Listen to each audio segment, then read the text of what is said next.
जिदाइन आगस्तनिफ्राय 28 आगस्तसिम 10 साननि थाखाय बिजनी जिल्ला दुलाराय बर' हारिमु आफादनि बानजायनायाव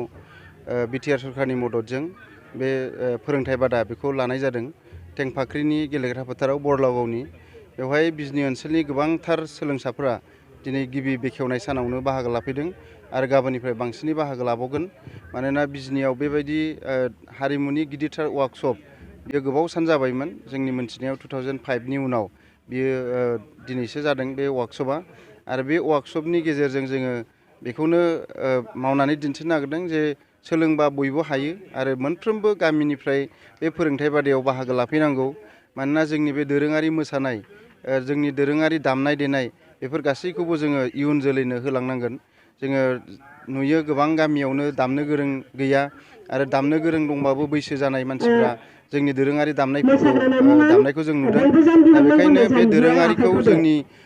बर' हारिनि थाखाय दोनलांबाय थानो थाखाय आरो जिहेतु जोंनि दोरोङारि दामनायफ्रा दिनै GI टेग मोनबाय बे GI टेग मोननाय दामग्राफोरखौ जोङो जोंनि इयुन जोलैनो फोरोंनानै गालांथारनांगोन बेखायनो मोनफ्रोमबो गामियाव खाम जथा सेरजा सिफुं थानांगोन आरो मोनफ्रोमबो गामियाव खाम दामनो गोरों सिफुं सुनो गोरों सेरजा हुनो गोरों जोंनि इयुन जोलैफोर थानांगोन बे थांखिजोंनो दिनैहाय दुलाराय हारिमु आफाद बिजनी जिल्लाया बे हाबाफारिखौ बानजायदों आरो बेखौ जोङो दिनैनिफ्राय 10 साननि थाखाय मोजाङै बयबो सोलोंसाफ्रा मोजाङै सोलोंनानै थांगोन आरो 10 सानाव जोङो जिखिनि रोंनांगौ हयथ' रोङाबो जानो हागौ नाथाय बेसिकखिनि नटेसनफोरखौ जोङो सोलोंनांगौ आयदाफोरखौ मोनलांगोन आरो बिनि उनाव जोङो पारफेक्ट खालामनाया गाव गावनि सायावसो गावहा जुदि मोजां मोसागिरि जानोबा बे गाव न'आवबो प्रेक्टिस खालामबाय थानांगोन ओंखायनो बेवहाय सोलोंनानै थांनायनि उनाव साफ्रोमबो लाइमोनफ्रा जाहाथे गाव गावनो मोनसे राफोद मोसागिरि राफोद दामगिरि जाहैनो हायो आरो जोङो खावलायदों सोलोंसाफोरखौ जाहाथे जोंनि सोलोंनाया जास्ट बेवहाय टाइम पासनिल' जाया गावबो बेवहाय सोलोंनानै थांनानै इयुनाव गावनो गावनि रोंनायखौ इयुनफोरनो गावनि उननि सोलोंसाफोरनो होलांनो हानाय जानांगोन बेखायनो बयबो सोलोंसाफोरखौ जों खावलायदों मोजाङै सोलोंनानै थांनानै बेखौ फिउचाराव बाहायहैनो हानाय जायो आरो जोङो बेखौनो खावलायगोन बिजनी जिल्ला हारिमु आफादखौ बिजनी दख'रा एबसुनिफ्राय जाहाथे नैबे वार्कशपनि उननिफ्राय बिजनी जिल्ला हारिमु आफादावबो गोबां दामग्रा थागोन दामग्रानि हान्जा थागोन मोसाग्रानि गिदिर हान्जा थागोन आरो बहाबाफोर मेल मिटिं जायोबा जों बिनिफ्रायनो मोसाग्रा जोङो मोनलांगोन बेखायनो जोंनाव जि आंखाल जानानै दंमोन गोबाव सम बेखौ दिनै बिजनी जिल्ला दुलाराय बर' हारिमु आफादा सुफुंनो थांगासिनो दङ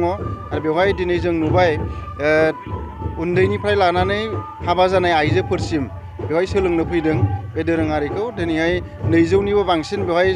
सोलोंसाफ्रा बाहागो लाफैदों आरो दामनाय देनायाव बाहागो लागोन खाम सेरजा सिफुंनि फोरोंथाय बादा जागोन बेवहाय बयबो जोंनि उन्दै उन्दै सोलोंसाफ्रा बाहागो लाफैदों आरो बेखौ नुनानै जों जोबोद गोजोननाय मोन्दों।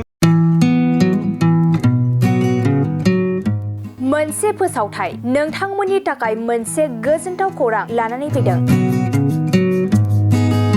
चिरां जिल्लानि सिङाव थानाय काजलगावनि सिफुं हटेलखौ गुवाहाटी नोगोरनि साखाथियाव थानाय सानसारियाव गोदानै मोनसे सिफुं हटेल ब्रान्च खुलिनाया नोंथांमोननि थाखाय गोजोनथाव खौरां लानानै फैदों।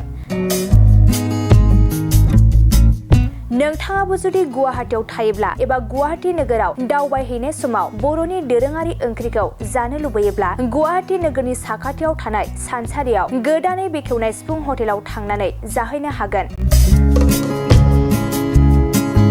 बे सिफुं हटेलाव नोंथाङा बाङाय बेसेनावनो बर'नि गोबां गुबुन गुबुन दोरोङारि जाग्रा ओंख्रिफोरखौ मोननो हागोन। अनला दाउ, सबाय दाउ, अमाजों नारजि, मैथा अमा, ना बाथोन, थारुन ना, थारुन अमा आरो गोबां बायदि बायदि बर'नि ओंख्रिखौ बे बर'नि सिफुं हटेलाव मोननाय जायो।